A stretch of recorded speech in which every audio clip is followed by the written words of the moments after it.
Ecodiesel owners, this is one system you really need to understand. From the factory, the EGR system is designed to recirculate exhaust gas back into the engine. That exhaust gas carries heat, soot, and carbon particles, all of which are reintroduced into the intake system.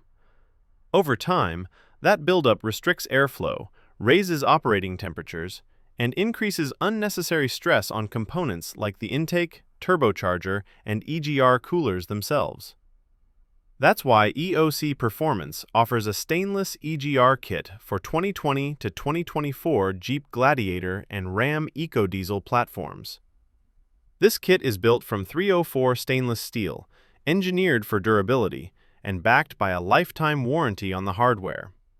It's a dual EGR solution, addressing both the high-pressure and low-pressure sides of the system. A Stage 2 tune is required, and professional installation is strongly recommended. If you're building your Ecodiesel for cleaner airflow, better efficiency, improved drivability, and long-term reliability, this is a critical upgrade. Available now at eocperformance.com. Build it right.